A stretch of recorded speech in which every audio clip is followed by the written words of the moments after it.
disruptive. America that I fought for. Weird thing to happen. Hello, one and all. Welcome to this edition of Kitz Corner.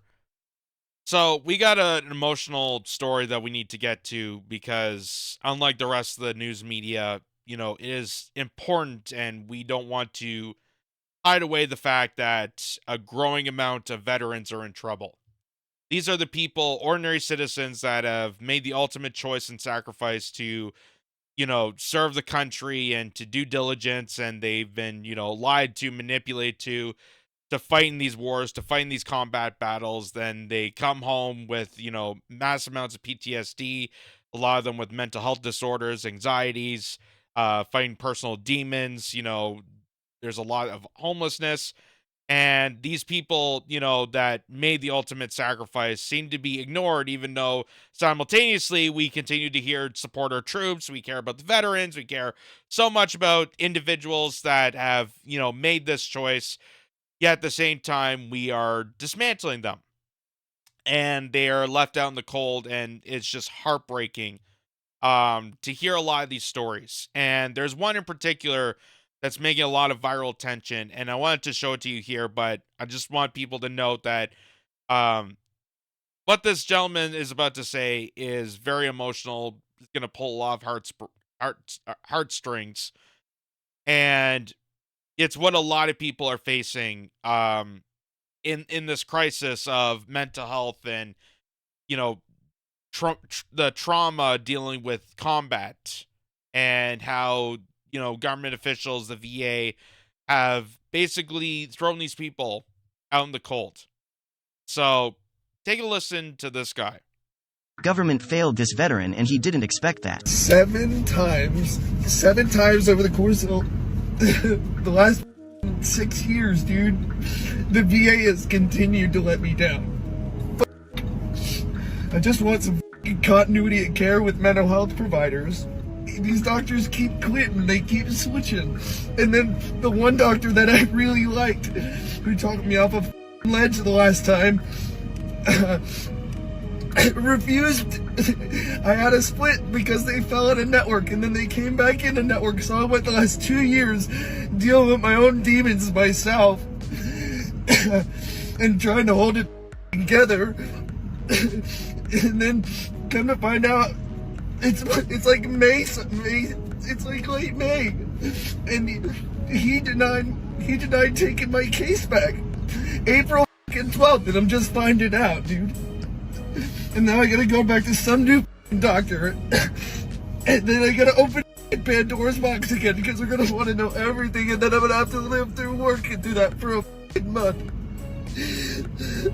I just want some continuity of care, dude. I'm fucking so tired of it. I just want to be able to talk to the same person and have the same individual manage my goddamn meds. I've been off all my medications for 2 years. I've been doing it on my own, man. I'm just white knuckling. I'm gripping. Jesus, I'm so tired of it. It's not a lot to ask. I just want to be able to talk to the same person and not continue to have to retell these fucking stories that torment me. I fucking get it now. I really do. I just want some continuity of fucking care.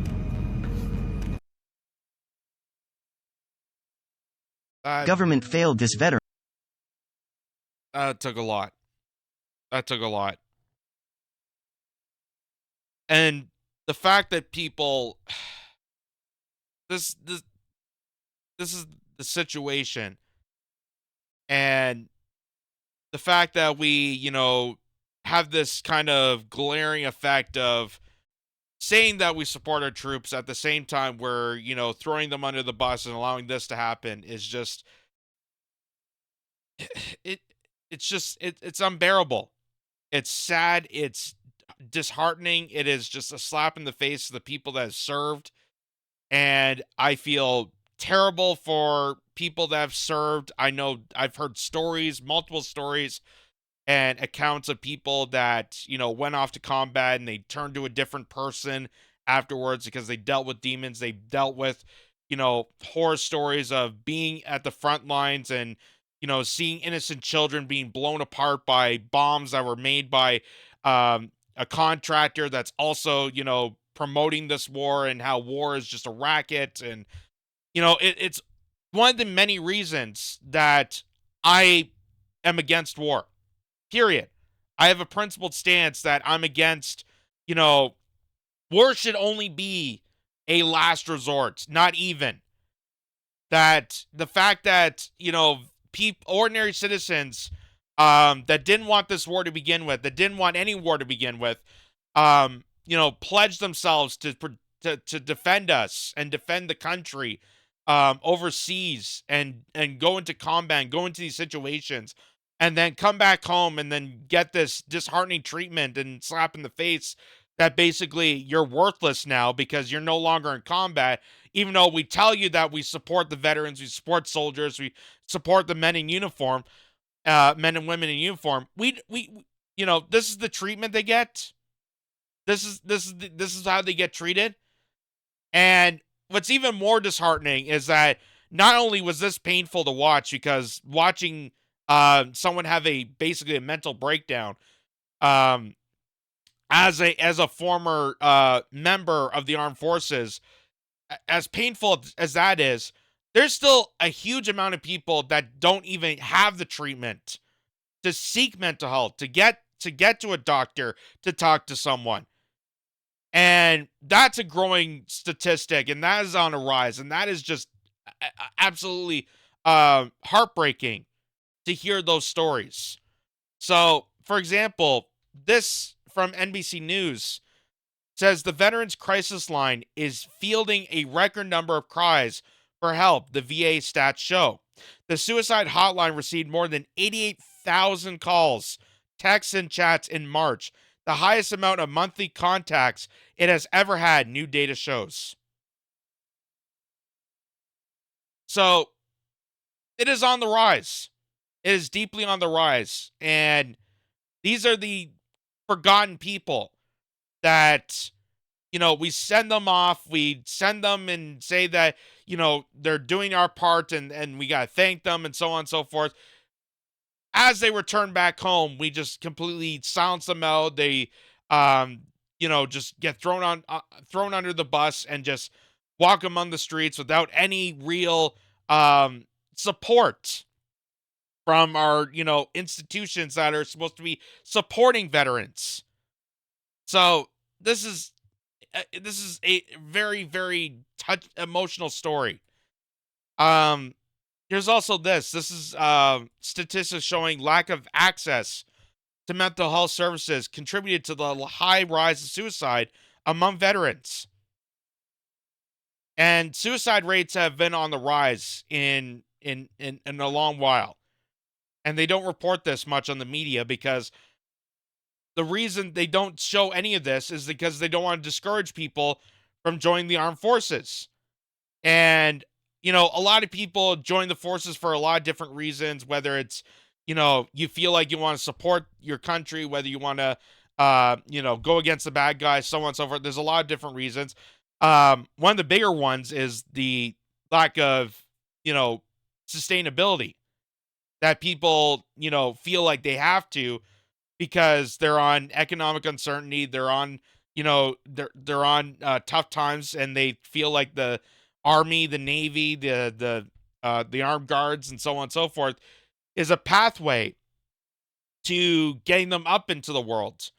And then they go off to these wars. They get told that you have to go fight these people. They don't get told why.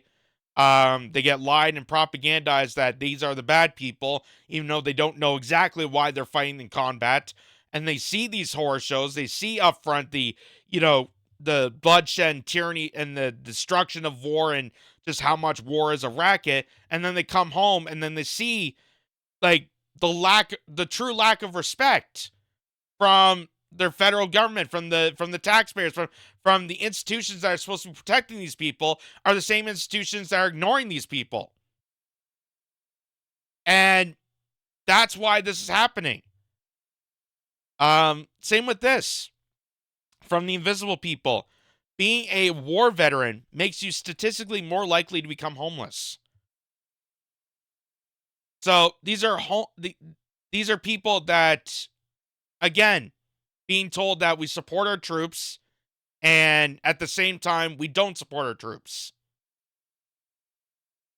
And they go off to combat, they come back home, they have mass amounts of, trauma and mental anxieties and PTSD that they're trying to deal with, their own demons that they're trying to deal with. And meanwhile, on top of that, they throw them under the bus for that, but then they also become homeless. And that's on the rise. So it is insanely upsetting that this goes unnoticed by the mainstream media. And it's purposely done that, again, to not try to discourage people from joining the military and not pledging their support for the military. Because I'm not discrediting that, we should not have the military. I think, we need to have that defense, but the fact that it's been capitalized for the death and destruction and not even caring for its own soldiers and just being criminally content with, corruption is just, it's just obscenely inhumane and unspeakable that this is the treatment that they get to, people that have served. And this is why I, supported Tulsi Gabbard in her campaign when she ran in 2020. I support people like her. I support, individuals that speak out in support of soldiers when they speak the truth about war. That is why I want to stop these illegal wars. I want, war to only be a last defense. And I want the military to be a mechanism of defense, not a mechanism of world tyranny or the world's police or the mafia just trying to, destroy every neighborhood around the world to hijack its resources. I want it to be an actual embodiment of defense. And that's what it's supposed to be. That's what it's supposed to be. You're defending the country. You're not going around killing innocent children because of made-up stories that you were told by the elites that are so cowardly that they won't even fight their own battles.